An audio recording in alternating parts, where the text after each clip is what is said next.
For sure.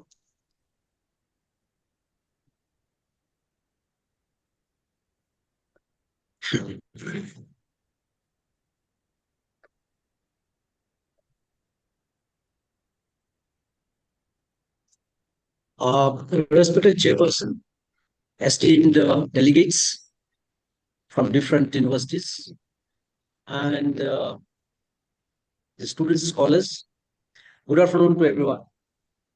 The title of my paper is Situating Hazrat Rabia Basri, the Contemporary Debate of Islamic Feminism.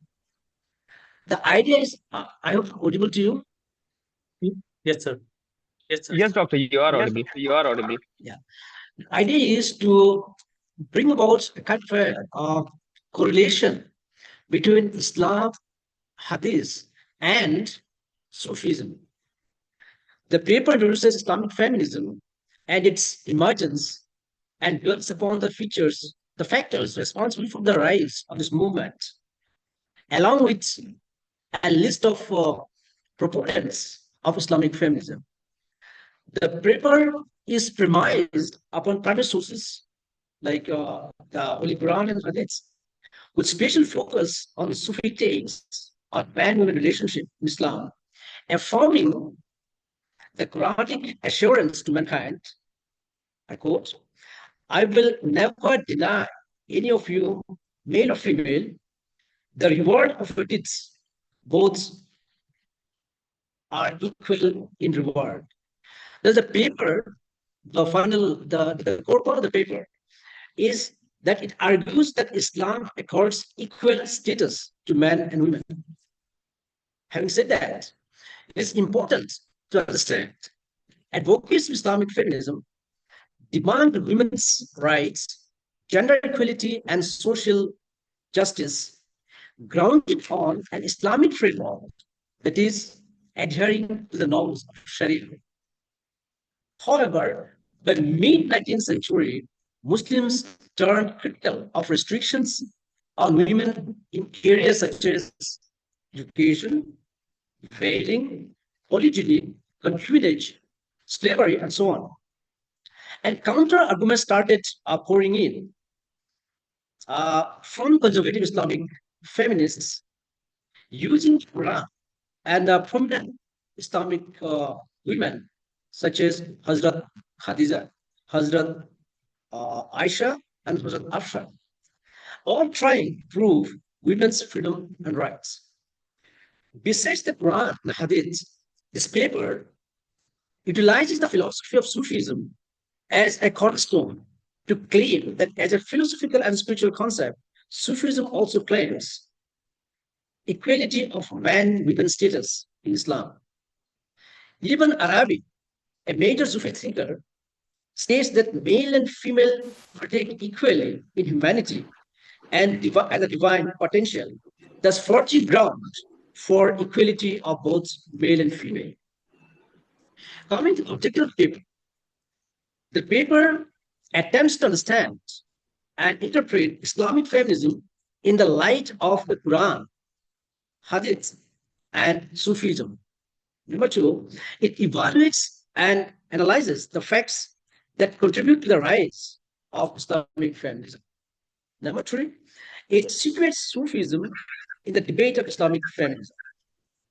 As far as the methodology is concerned, the paper, being qualitative in nature, employs critical analysis of data collected from the primary and the secondary sources, that is, the Quran and Hadith.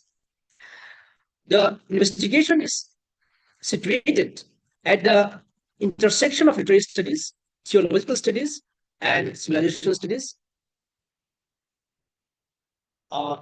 Asma Labrador's claim that gender inequality results from social cultural interpretations and not from Islam itself is used as a counter to many Western feminists who conceptualize Islam as an oppressive religion denying rights to women. Furthermore, Margaret Badran's assertion that Islam and feminism are not mutually exclusive has been used in this paper to show Jermaine Greer's claim that veiling and gender segregation are patriarchal mechanisms to control as flawed. A literary and literature review was carried out, and the gap found resulted in the conceptualization of the current study. The Quranic hadith, the Dr. Farooq, Quranic and please hadith wrap. references. Please conclude in the next 2 minutes. Okay. The core paper lies in situating Rabia Musri, a female Sufi witnessing both Umayyad and Abbasid periods. As Sufi of the 9th century, Rabia objected marriage, which goes counter to the Islamic Sharia. However, she did not speak of gender equality in modern feminist terms. She demonstrated an egalitarian spirit by asserting control and legal autonomy as a woman, neither slave nor wife under male authority. Rabia lived a free life, preserving her independence and defying gender expectations for time. She was aware of male egoism, I quote, and self worship, which she clearly objects to, as seen in many anecdotes recorded in Farid Din Attar's book. Her celibacy, she attributed as the tie of marriage, I quote, the tie of marriage applies to those who have being. Here, being has disappeared, for I have become devoted to self and exist only through him. Since there is question of time, the implication of this paper is the present investigation bears implication for humanity in general and Muslims in particular. There is a crying need to understand the Quran and responsible interpretation of its verses. The all-embracing love that Sufism and Islam preach is needed to be practiced today more than ever. The idea of peaceful coexistence and man-woman relationship in Islam extends beyond family and incorporates the world full of diversity as revealed in Surah Al-Kafirun. In conclusion, the paper concludes that Sufism is a philosophy. As a philosophy, it doesn't negate equality of man and woman status in Islam. Arabia's takes on man and our celibacy do have affinity with today's Thank you, Dr. feminism, Farooq. I but think they I'll have to stop you here. We in the modern sense of feminism. Yeah, I'm done. Thank you, I'm thank done. you, Dr. Farooq. So now next, I would like to ask, do we have Sadia Aziz with us on this call in the room? Yes, Right? yes. Yeah, okay. Dr. Sadia is an assistant professor in University of Delhi, and today she is going to present the paper Piety Between Empires, Female Patronage, Sacred Space and the Fate of Imperial Mosques in Shahjahanabad. Also, I would request all the viewers, if you have any questions, just drop them in the chat box. Once all the presenters have done their paper presentation, we will take them in a joint discussion. Dr. Sadia, over to you now. Can I start now? Yes, ma'am. Yes, ma'am, you can start. Okay. So, good afternoon, everyone. So, I'm starting right now. So, like monuments have always occupied an important place in South Asian history, like particularly for the medieval kings who constructed magnificent monuments and buildings as signatures of the reign. Like grand monuments were erected in order to perpetuate the memory of their prosperous empires. So these splendid monuments and buildings were also used as political tools that at times decided what should be retained in the memory of the people in the future. Grand constructions in the Indian subcontinent marked imperial ideologies, political agendas, and the history of their families.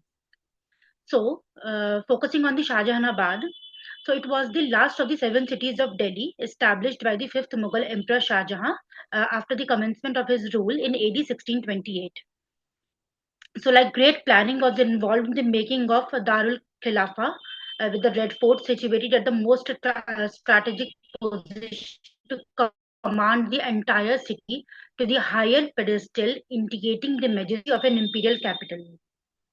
So, the Mughal aristocracy, as well as women, imperial, noble, and courtesans were equally involved in the acts of piety.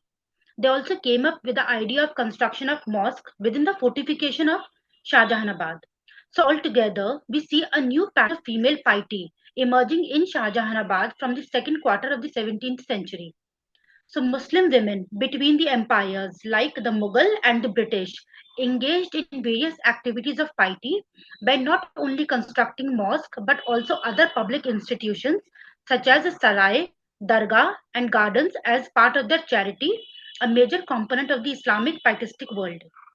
So thus within a short span of time, the following mosque became the name of their patrons.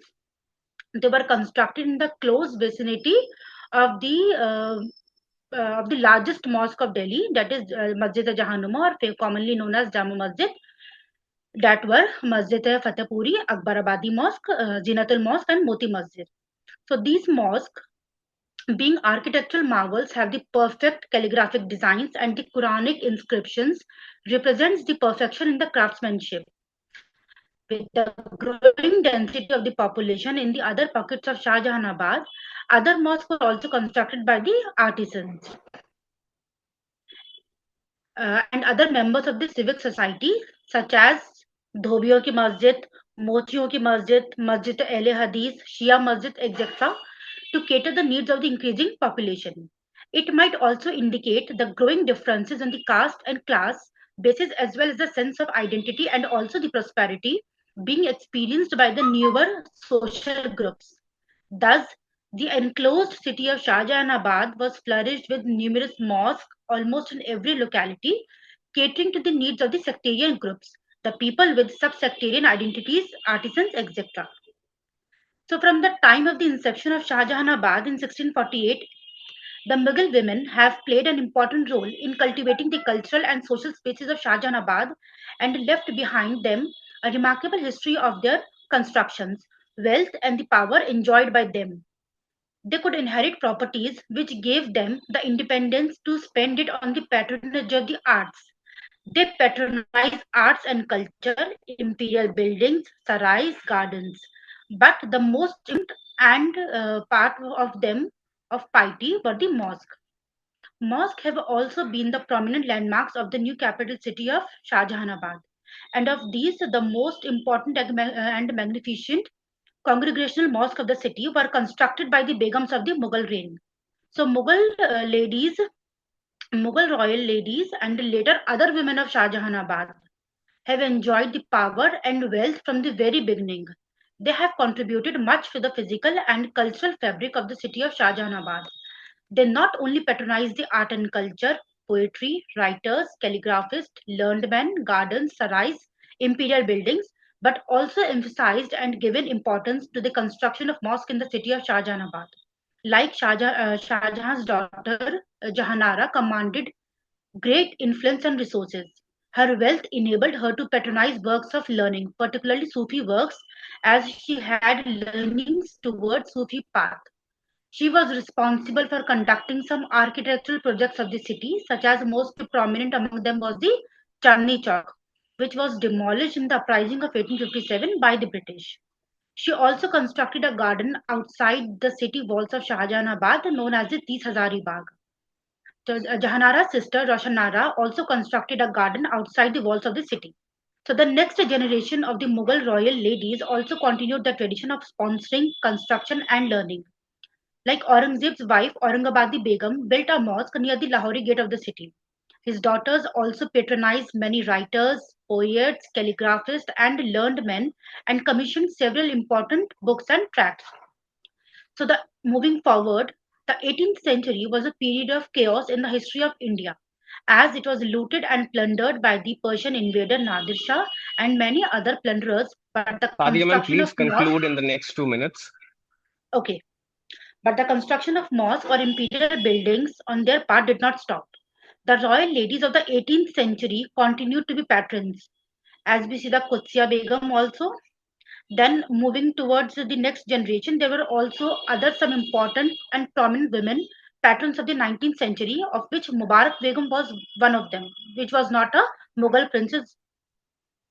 So, like, she constructed a mosque adjacent to her house, and she was wife of the General David Ochterlony, who was the military commander and the first resident representing the East India Company's government immediately after Delhi was conquered by the British.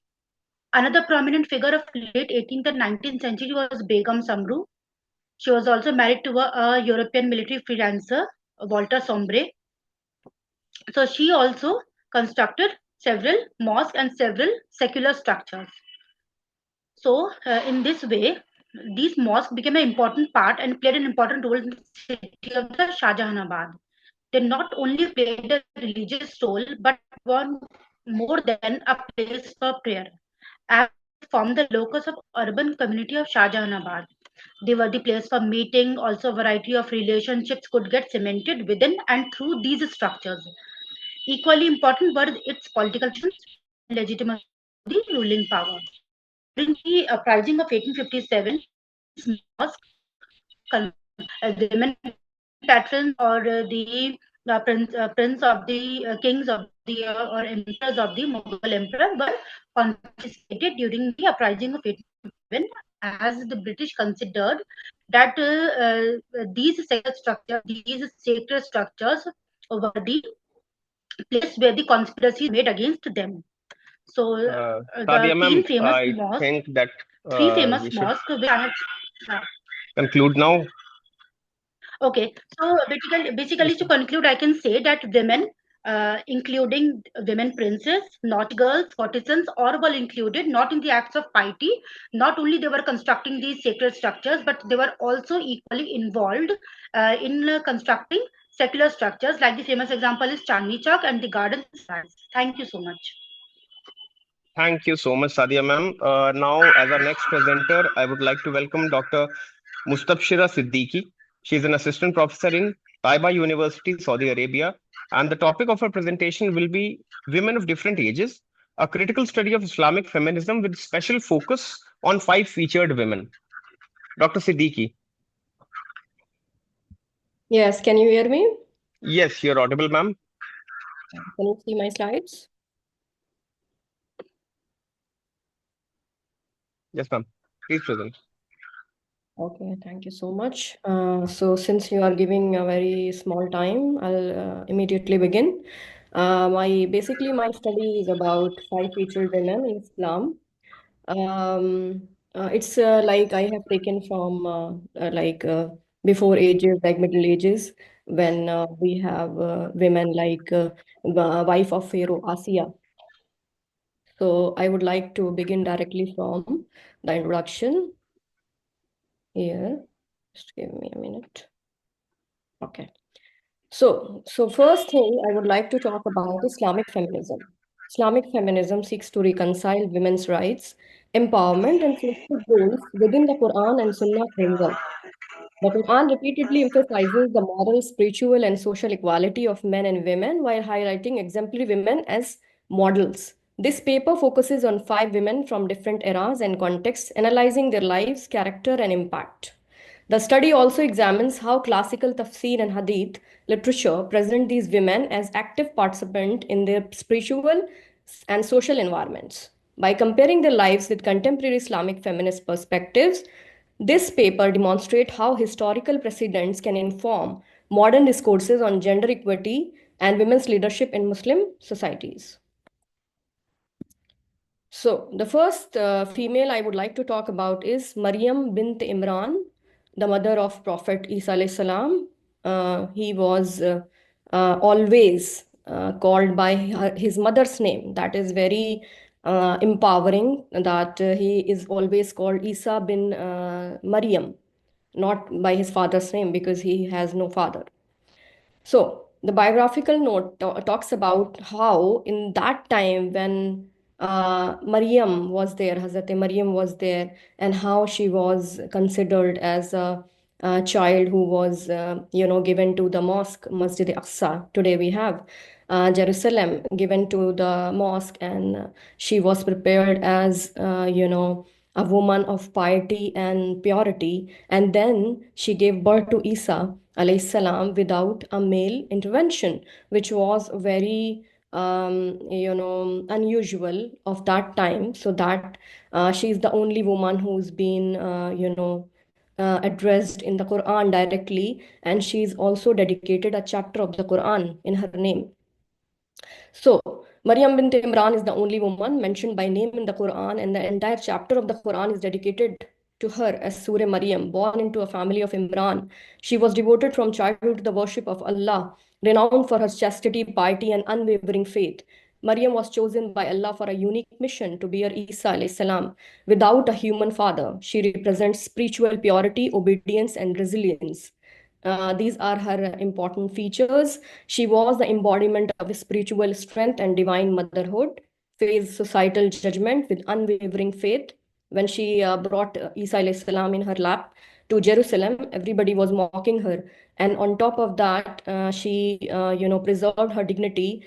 And when they asked her about the child, she just pointed at the child and said that child will talk. And she said that I am fasting of the talk today. So that grandeur we can't see today.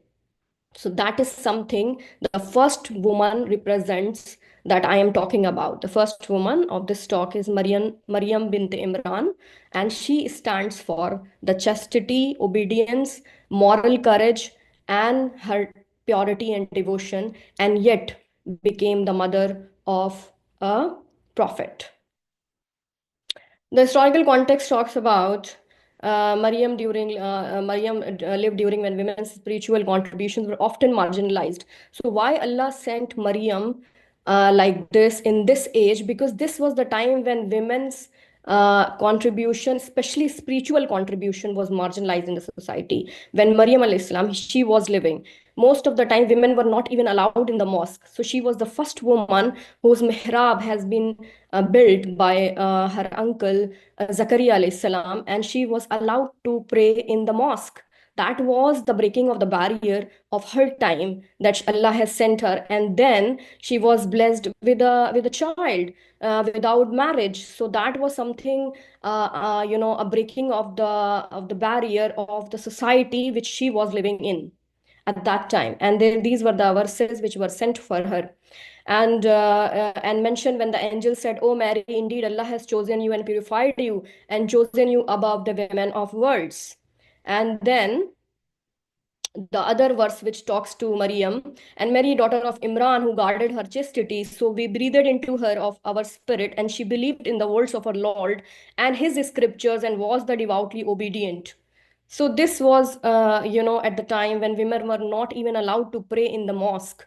And you can imagine how, this would have been impacted. This would have impacted the times she was in. So this is my first woman I talk about. And at the time when women are not even allowed to pray in the mosque, even enter, she was given a mihrab, kind of, you can say, curtain, more solid, and she was allowed to pray in the mosque. And Allah has given her this authority. So best of the women of the world is Mary. This is one of the famous hadiths. Maryam's life exemplifies that spiritual strength, moral integrity, and personal agency are central to women's empowerment. She demonstrated the devotion and ethical courage transcend societal limitations. The second one, obviously, is Khadija bint Khuwailid, the wife of the Prophet ﷺ. Khadija bint Khuwailid was a wealthy merchant in Mecca, the first person to believe in the prophethood of Muhammad ﷺ and pillar of support throughout his early mission. She managed her own trade, business, and provided financial and emotional support to the Prophet during the most challenging periods of early Islam. So this is the second woman I would like to focus, that she was able to run a business. She was an entrepreneur. She was a lady who was running a business, and then she herself chose Prophet Muhammad. Dr. Siddiqui, please conclude in the next 2 minutes. Okay. So this is the second woman I would like to highlight, that she was an entrepreneur at the time when women were not even, considered, dignified human beings. They were just, buried alive at the time when the Prophet was born. So the next woman, so I have to skip because of the time. Next is Fatima binti Muhammad, obviously the daughter of the Prophet ﷺ. She was called as Zahra, the radiant one. She was also known for the piety and wisdom. She was, very much, in favor of justice. And she talked about all the justice and welfare, and she was very famous for her charity.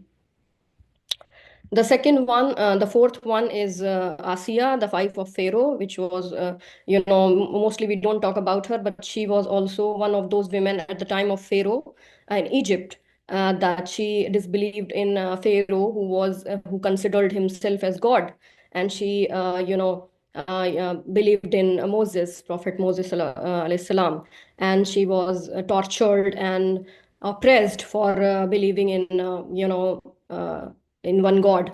And yet it did not waver her faith to be in the righteous place.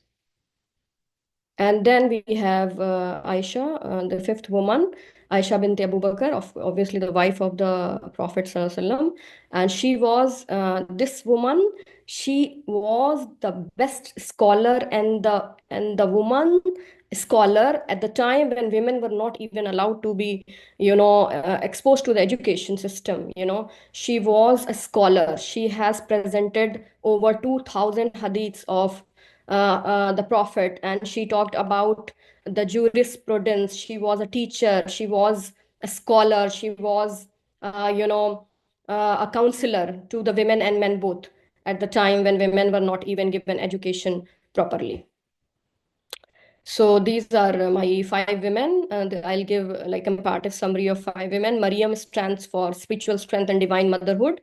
Khadija stands for economic independence and leadership. Fatima stands for family devotion and moral integrity. Asiya stands for courage under oppression. Aisha, intellectual empowerment and education. Thank you very much. Thank you, Dr. Siddiqui. Now our next presenter is Muhammad Sali. He is a research scholar from Darul Huda Islamic University. Sali, are you here on the call?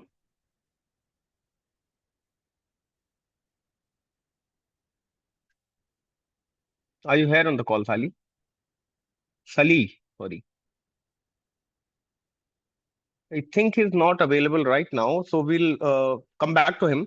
Right now, our next presenter will be Muhammad Faiz. He's also a scholar from Darul Huda Islamic University. And the topic of his paper is From Rabi to the Present, Women's Sufi Spiritualities as Everyday Feminist Resistance. Over to you, Faiz. Yes, sir. Hello. Hello. Can you hear my voice? Yeah, Yes, you if are you could audible. if you could just increase it a little bit. Okay, sir. Okay. Okay. Good afternoon, sir. I am Muhammad Faiz from Darul Huda Islamic University, Kerala. It's a great honor to present my paper titled From Rabia to the Present, Women's Sufi Spiritualities as a Everyday Feminist Resistance. Okay, let me start. When we speak about Islamic feminism, our minds usually go to the straight to the Quranic interpretation, Hadith analysis, and legal reform. These are important, of course, but they are not the whole story. There is another often overlooked dimension of Islam that speaks about freedom, love, and equality, and intimacy with Allah, and that is the Sufism. My research tries to show that the Sufi spirituality itself offers a deeply feminist message, not in modern political sense, but as lived spiritual resistance that has always existed in the Muslim world. Okay, let me begin with one of the earliest voices in Islamic mysticism, Rabi'a al-Basri. Rabi'atul Basri. She lived in the 8th century in Basra and is often called as a, in Islam, mother of Sufism. Her famous prayer says that, "Oh Allah, if I worship you for fear of hell, burn me in the hell. If I worship you for hope of paradise, exclude me from it. But if I worship you for your own sake, do not withhold your eternal beauty." This one statement that changed the entire spirit of early asceticism. Before Rabia, a spirituality was mostly about fear and renunciation, but she brought in love, pure, and mahabba, that is called unconditional love for Allah. And this become the heart of Sufism. What's the remarkable is that Rabia did this without any institutional authority, without being a scholar or jurist. Her authority came from her direct experience of God. But doing so, she quietly broke the patriarchal structure of religious authority. Her life told that the world that her life told the world that the closeness to the Allah, has no gender. And I continue after the Rabia, the other women mystics carried his flame forward. One of them was Bibi Fatima al Naisaburi. From 9th century to 9th century, she lived in Persia.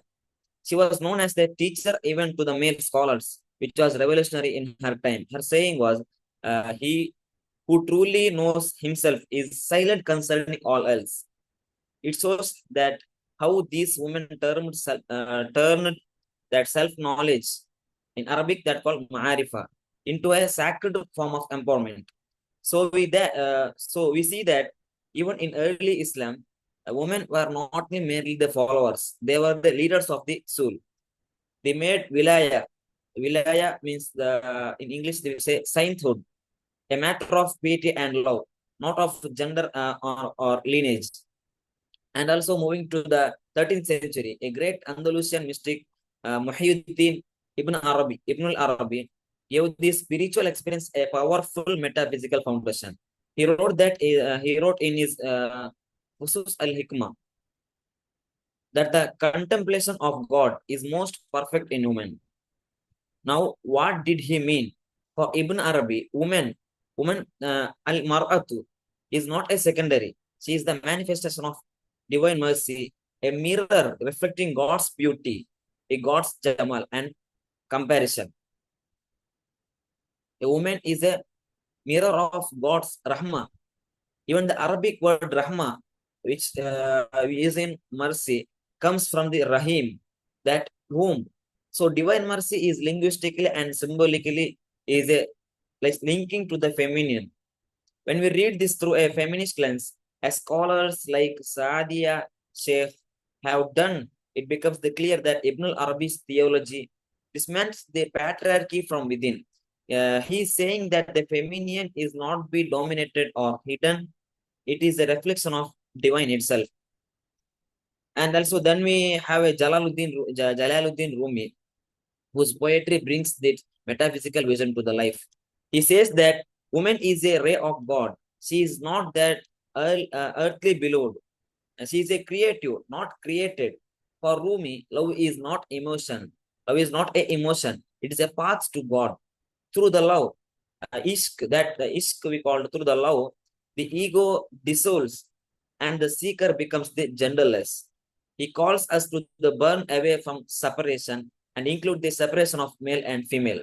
So whether it's Rabia's devotion, Ibn Arabi's philosophy, and Rumi's poetry, all of them point to the same truth. Spiritual equality is built into the heart of Islam. And also we are discussing the feminine is Sufi cosmology. Beyond the individual figures, Sufism uses the feminine symbols to describe the creation and mercy. Which I said that Rahim, the womb becomes a sacred space of divine manifestation. Manifestation. Even the idea of Haqiqa al-Muhammadiyah, the Muhammadan reality, is sometimes expressed in metaphors of birth and illumination.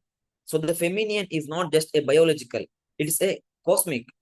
It stands for the receptive, nurturing, and creative aspects of the universe. And through that, Sufism elevates the womanhood to a symbol of divine creativity itself. I coming to the modern connection, women's Sufi practices today.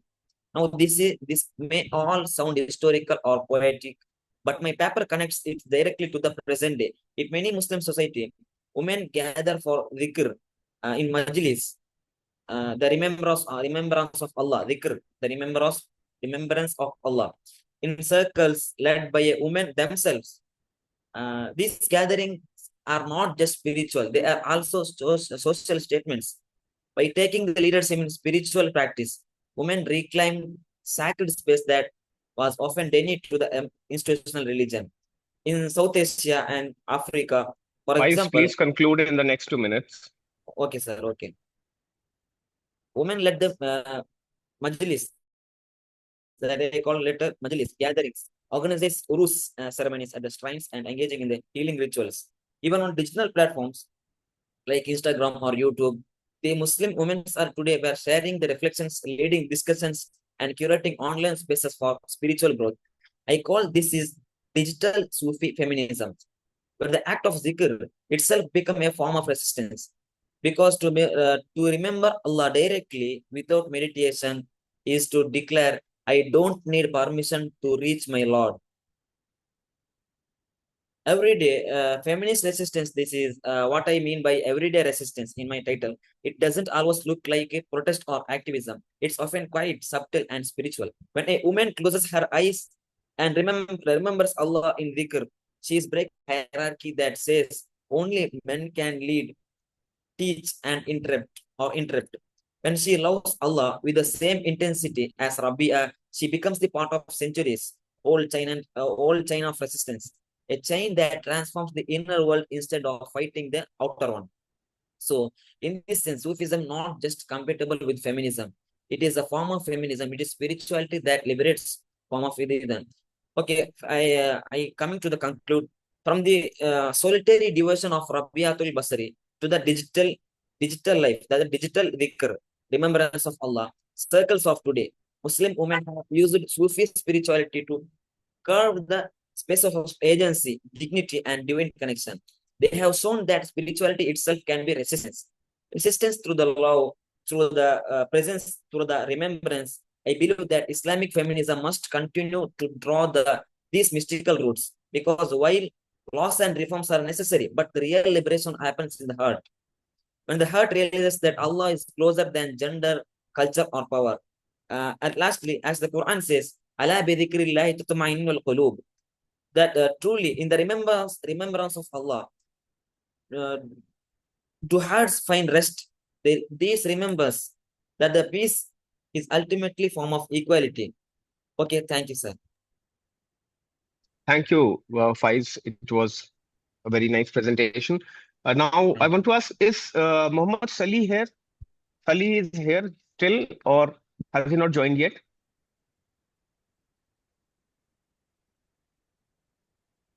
Muhammad Salih, research scholar, Darul Huda Islamic University.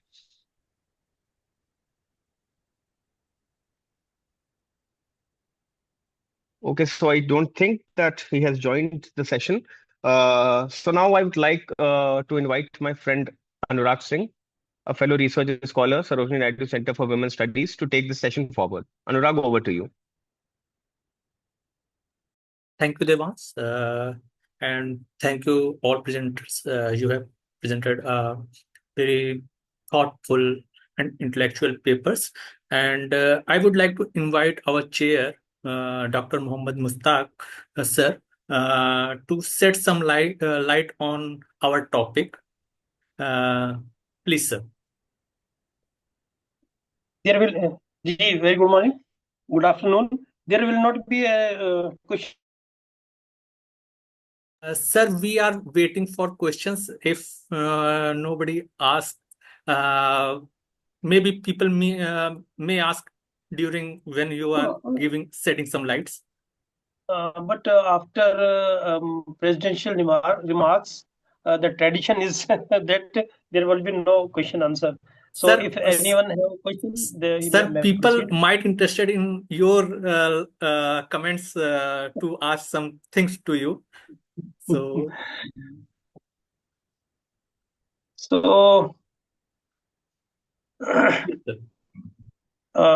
but I have point out some notes about the session and about the topic. Bismillahirrahmanirrahim. We have just witnessed a profound, engaging, and intellectually rewarding session. Each of the papers presented today has opened up rich avenues of thoughts, linking the mystical, spiritual, and feminist dimensions within the vast landscape of Islamic thoughts. I think The presenters have compellingly shown how Sufi imaginaries rooted in love, devotion, and transcendence can offer a nuanced understanding of female spirituality and agency. From the spiritual legacy of Hazrat Rabia al-Basri to the analysis of female patronage in imperial spaces, and from remaining Islamic feminism through lived spiritual experiences to the exploring women's voice in Sufi tradition. The papers reflected both scholarly depth and spiritual sensitivity. What emerged from these discussions is a realization that the spiritual and the feminist are not necessarily divergent. Rather, in the Islamic intellectual tradition, they can converge beautifully, each enriching the other.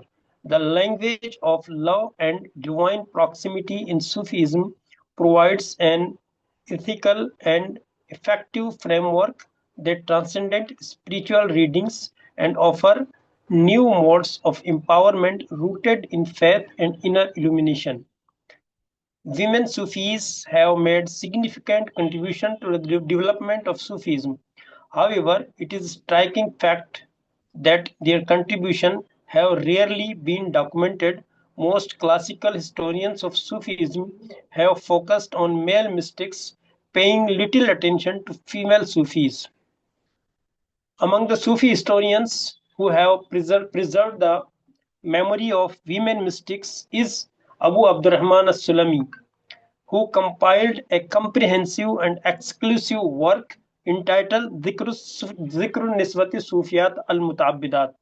This book was completely about Sufi women, and I think 83 women are mentioned here, entirely devoted to the lives of Sufi women. In addition, Ibnul Jozi in Sifatus Safwa, Abu Abdurrahman Sulami in his book Nafahatul Uns, and Prince Darashikoh in his book Sakinatul Awliya have also recorded the contribution of several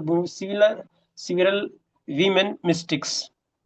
Among the notable women Sufis, apart from Hazrat Rabia Basriya, there are so many: Muaza bint Abdullah al-Adwiya, Rehana al-Waliha, Nusayya bint Sailan, Afiya al-Mushtaqa, Raisa bint Amr al-Adwiya, Hazrat Shawana, Harun al-Dimashqiya, Hazrat Fatima Dimashqiya, and many more. And in India, Hazrat Bibi Hafiz Jamal, the daughter of Khwaja Muinuddin Chishti.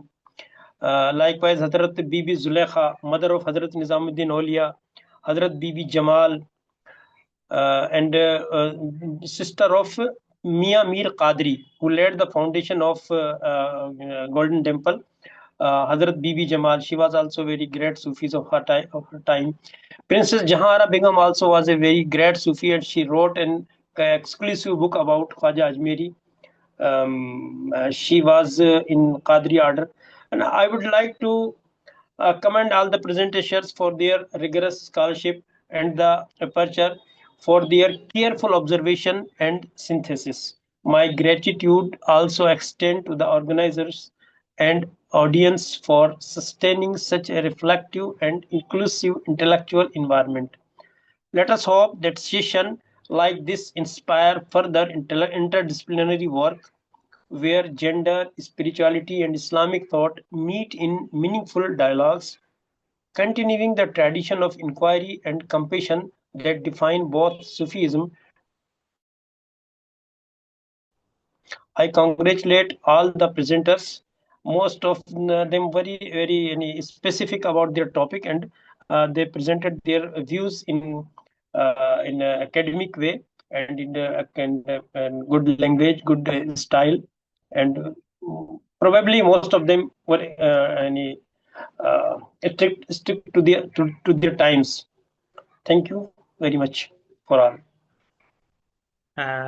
Thank you, Dr. Muhammad Mushtaq sir. So if anyone want to ask question to our chair, still we are open to, because we have session. We have still time. Although I am ready, but actually, after the presidential remarks, I know, sir, but only it's one not. chance remains. I don't want to, sir. It's to be a too formal, because Okay, here we okay, are as a scholars open to your. okay, okay, okay. Thank you. You may ask. You may ask. No problem. So I think, May I say something? yeah, please. Actually, I would like to thank you all for this wonderful session. And the only thing is, I think everybody wanted to present more and they didn't get the time to present like the full thoughts. Maybe that's why everybody is not able to make their questions for the session, because now the question answer session is free and there was no time in the presentation. So, inshallah, I hope that you will consider this, Yeah, we will. feedback. Actually, there were total many sessions continue in 2 day seminar. Yeah, yeah. So we trying to manage time accordingly.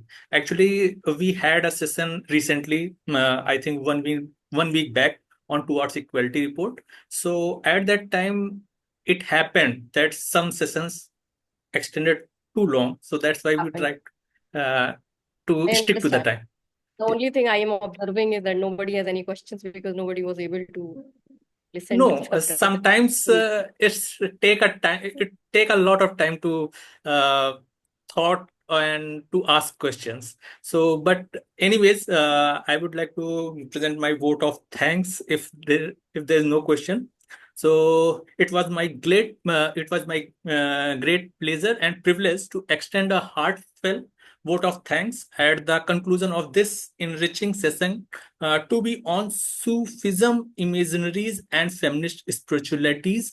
On behalf of Sarojini Naidu Center for Women's Studies, Jamia Millia Islamia, I first express our deep gratitude to our Honorable Vice Chancellor, Professor Mazhar Asif, whose inspiring leadership and vision continue to guide the university towards inclusive and critical scholarship. Our sincere thanks to Professor Nisat Jaidi, Honorary Director of SNCWS, for her constant encouragement, academic guidance, and for steering this conference to success. We are especially thankful to our convener, Dr. Amina Hussain, whose meticulous planning, patience, and dedication have made this event both intellectually stimulating and seamless in execution. I would also like to extend our heartfelt appreciation to Dr. Mushtaq, the chair of this session, for presiding over the discussion with such insight and grace. Your valuable comments and reflections have helped us engage more deeply with the theme of Sufi spirituality and its intersections with feminist thoughts. A special word of thanks to all our distinguished presenters, Dr. M.A. Afzal Farooq, Dr. Sadia Aziz, Dr. Mustasira Siddiqui, and Mr. Muhammad Fayaz for their thought-provoking papers and for bringing such diverse perspective to our dialogue. Each of you has added uh, a new layer of understanding to the conversation on Sufi women, piety, and feminist spiritualities. Sorry. Our gratitude also goes to all participants and audience members whose active engagement, thoughtful questions, and questions, reflections made this session truly interactive and rewarding. Last but not least, a warm thanks to my fellow reporter Devansh and the organizing committee members for their coordination and technical support throughout the session. Thank you all once again for the being part of this journey. Thank you. Uh, we all can return to the main section of this conference.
Indian Hindus to possess Muslim women and humiliate Muslim men was clearly visible after the abrogation of Article 370 in 2019, which ended Jammu and Kashmir's constitutional autonomy. Following this, certain Hindutva supporters celebrated on social media the idea that they could now marry fair skinned Kashmiri women. Alongside these celebrations, there were claims that this political move would free Kashmiri Muslim women from oppressive and discriminatory local laws. However, this contrasted sharply with the reality on the ground, where Kashmir was subjected to strict lockdowns and communication blackouts after August 2019. The discourse in which Hindu